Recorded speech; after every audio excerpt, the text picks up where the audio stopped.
പറഞ്ഞു.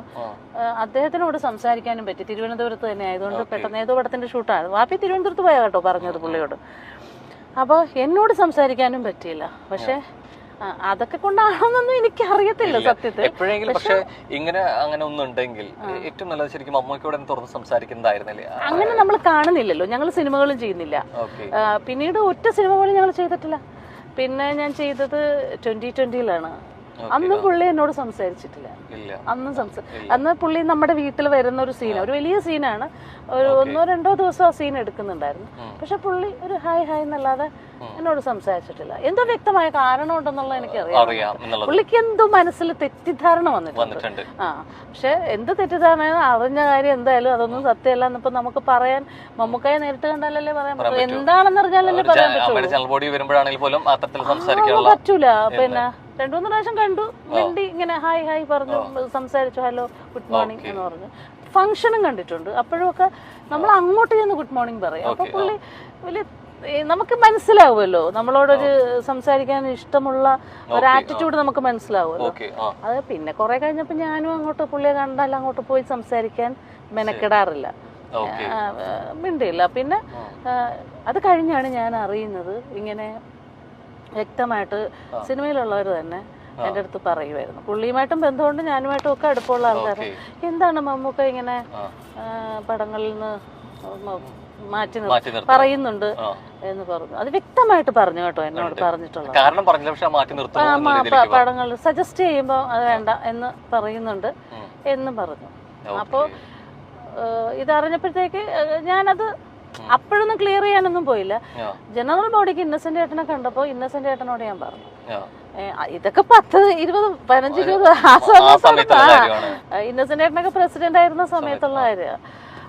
അപ്പൊ പ്ലസ് ആയിൽ വെച്ചിട്ടുള്ള ജനറൽ ബോഡിക്കാണ് ഞാൻ പറയുന്നത് ഇന്നസെന്റ് ഏട്ടൻ്റെ അടുത്ത്. ചേട്ടാ ഇങ്ങനെ ഒരു പ്രശ്നമുണ്ട്. അപ്പൊ എന്റെ വാപ്പിയാ പറഞ്ഞു, നീ ഇന്നസെന്റിനോട് പറയണം, ഇങ്ങനെ ഒരു വിഷയമുണ്ടെന്ന് പറയണോന്ന് പറഞ്ഞു. അങ്ങനെയാണ് ഞാൻ ഇന്നസെന്റ് ഏട്ടനോട് ഇത് സംസാരിച്ചപ്പോ ഇന്നസെന്റ് ഏട്ടൻ പറഞ്ഞു, നമുക്കിപ്പോ തന്നെ ചോദിക്കാം, അങ്ങനെയുള്ള നമുക്കത് സംസാരിക്കാമെന്ന് പറഞ്ഞു. ഞാൻ പറഞ്ഞു വേണ്ട, അതൊന്നും വേണ്ട ഇന്നസെന്റ് ഏട്ടാ. എനിക്കത് അപ്പൊ കേട്ടപ്പോ നല്ല സങ്കടം തോന്നിയെങ്കിലും പിന്നെ ഞാൻ വിചാരിച്ചു, ഞാനും അദ്ദേഹമൊക്കെ വിശ്വസിക്കുന്ന ഒരു പടച്ചവനുണ്ടല്ലോ. അപ്പൊ ആ പടച്ചവൻ എനിക്ക് വിധിച്ചത് ആര് വിചാരിച്ചാലും തടുക്കാൻ പറ്റത്തില്ല, എനിക്ക് കിട്ടും.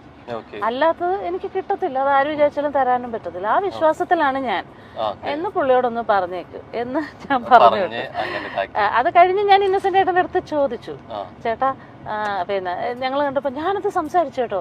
അപ്പൊ പുള്ളി പറഞ്ഞു, ഞാൻ അങ്ങനെയൊന്നും ചെയ്തിട്ടൊന്നുമില്ല, അങ്ങനെ ഒന്ന് പറഞ്ഞു പോയി എന്ന് പറഞ്ഞു എന്ന് പറഞ്ഞു. എന്തായാലും നമ്മള് ബീച്ചിന്റെ സൈഡിലൂടെയാണ് പോയിക്കൊണ്ടിരിക്കുന്നത്. ആലപ്പുഴ ബീച്ച് വന്നിട്ട് ബീച്ചിൽ കയറാതെ പറ്റില്ല അല്ലേ? നമുക്കൊന്ന് ബീച്ചിൽ പോയിരുന്നു. കേരളത്തിലെ ഏറ്റവും നല്ല ബീച്ചുകൾ ഒന്നാണ് ആലപ്പുഴയാണ്. പഴയകാല സിനിമകളിലൂടെ നമുക്ക് ഏറ്റവും പരിചിതയായ ഒരു നടിയാണ് ഉഷ.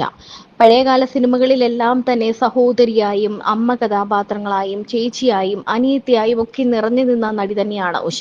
ക്യാരക്ടർ റോളുകൾ ചെയ്ത നടിയെ നമ്മൾ ഒരിക്കലും മറക്കില്ല. ഇപ്പോൾ ഒരുപാട് മാറി. സിനിമയിൽ ഒരു വലിയ ഒരു സമയത്ത് നിന്ന നടി പിന്നീട് സിനിമയിൽ നിന്നും അകന്നു നിന്നിരുന്നു. പിന്നീട് കുറെ തുറന്നു പറച്ചിലുകളുമായിട്ടാണ് ഉഷ നമുക്ക് മുന്നിലേക്ക് എത്തിയത്. നടൻ മെഗാസ്റ്റാർ മമ്മൂട്ടിയെക്കുറിച്ചും മോഹൻലാലിനെ കുറിച്ചും എല്ലാം നടി തുറന്നു പറഞ്ഞുകൊണ്ട് രംഗത്തെത്തിയിട്ടുണ്ട്. മെഗാസ്റ്റാർ മമ്മൂട്ടി തന്റെ അവസരങ്ങൾ ഇല്ലാതാക്കാൻ ശ്രമിച്ചു എന്ന് താൻ അറിഞ്ഞതായി പഴയകാല നടി ഉഷ പറയുന്നു. എന്നോട് ഫിക്സ് ചെയ്ത പടമാണ് നമ്മുടെ ഡയറക്ടർ മാർത്താണ്ഡൻ, ദൈവത്തിന്റെ സ്വന്തം ക്ലീറ്റസ്. അതിനകത്ത് ഒരു കഥാപാത്രം എന്നോട് പറഞ്ഞതനുസരിച്ച് ആ കഥാപാത്രം ഞാനല്ല ചെയ്തത്. അത് കാണുമ്പോ എനിക്ക് ഭയങ്കര വിഷമം തോന്നി. ഇല്ല, പറഞ്ഞിട്ടേ ഇല്ല. ഈ പടത്തിന്റെ ഡിസ്കഷൻ നടക്കുമ്പോ തൊട്ട് മാർത്താണ്ഡൻ എന്നോട് പറഞ്ഞിരുന്നു, ചേച്ചി ഈ സംഭവം ചേച്ചിക്ക് ഭയങ്കര ബ്രേക്ക് ആവും എന്നൊക്കെ പറഞ്ഞിരുന്നു. ഞാൻ ഭയങ്കരമായിട്ട് പ്രതീക്ഷിക്കുകയും ആ സമയത്തൊരു വിഷമം ഉണ്ടായിരുന്നു. പിന്നെ എനിക്ക് വിധിച്ചിട്ടില്ല എന്ന് വിചാരിക്കും. മാർത്താണ്ഡനോട് ഞാൻ സംസാരിച്ചു, മാർത്താണ്ഡനോട് ഞാൻ ചോദിച്ചു. അപ്പൊ അവൻ നിസ്സഹായനായിരുന്നു.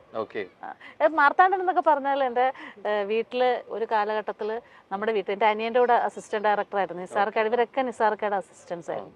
അപ്പൊ മാർത്താണ്ഡൻ എനിക്ക് പിന്നെ ഒരു അനിയനെ പോലെയാ.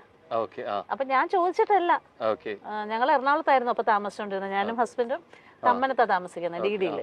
അപ്പൊ ഞങ്ങൾ പുറത്ത് പോകുന്ന സമയത്തൊക്കെ മിക്കവാറും കാണും മാർത്താണ്ഡൻ. അപ്പൊ അവൻ ചേച്ചി ഭയങ്കര സന്തോഷം, ഞാൻ ആദ്യമായിട്ട് സംവിധാനം ചെയ്യാൻ പോകുന്നു. അടുത്തറിയുന്ന പ്രിയപ്പെട്ട ഒരാളാണ് അല്ലെ, അതെ, അദ്ദേഹം തന്നെ വേഷം പറഞ്ഞു വെച്ചതാണ്. അതെ. പിന്നെ മാറ്റിയിട്ടുണ്ടെങ്കിൽ അത് അദ്ദേഹത്തിന് തന്നെ താല്പര്യക്കേട് കൊണ്ടായിരിക്കും, വേറെ മറ്റെന്തെങ്കിലും ആണെന്ന് അങ്ങനെ അവന് തോന്നിയിട്ടുണ്ട്? ഇഷ്ടം കേട്ടോ, ഞാൻ ആദ്യത്തെ സിനിമയിൽ അഭിനയിക്കണം എന്നുള്ള ആഗ്രഹം കൊണ്ടാണല്ലോ അവൻ എന്നോട് പറയുന്നത്, മാർത്താണ്ഡൻ പറയുന്നത്. മാറ്റിയതിന്റെ കാരണം പറഞ്ഞില്ല. ചെയ്യാത്ത തെറ്റുകളുടെ പേരിൽ സിനിമയിൽ മാറ്റി നിർത്തലുകൾക്ക് വിധേയമായിട്ടുണ്ട്. ഉണ്ട്. എവിടേക്കോ പറയാൻ വന്നൊരു കാര്യത്തെ കൃത്യമായിട്ട് അതിനെ മാറ്റിയിട്ടുണ്ട്. അതൊക്കെ ഇനി പറഞ്ഞിട്ട് കാര്യമില്ല. ആ വലിയ കഥ വേണ്ട, ചെറുതാക്കി. പിന്നെ സത്യത്തിനെതിരെ സത്യത്തിന് വേണ്ടി സംസാരിച്ചതും ന്യായത്തിന് വേണ്ടി സംസാരിച്ചത് കൊണ്ടും എനിക്കെതിരെ ഒരു എപ്പോഴും സത്യം പറയുന്നവർക്ക് ശത്രുക്കൾ കൂടുന്നതാണ്. ഞാനൊരു പോരാട്ടമാണ് നടത്തിയത് ആ സമയത്ത്. ശരിക്കും എവിടെയാ ശരിക്കും അത്തരത്തില് പെട്ടുപോയത്? എവിടെയായിരുന്നു? സിനിമയിൽ തന്നെ എന്തെങ്കിലും സിനിമയുമായി ബന്ധപ്പെട്ട വിഷയമാണോ അതോ വ്യക്തിപരമായിട്ടുള്ള കാര്യങ്ങളാണ്? സിനിമയുമായി പിന്നെ സംഘടനാപരമായിട്ടുള്ളൊരു കാര്യമാണ്.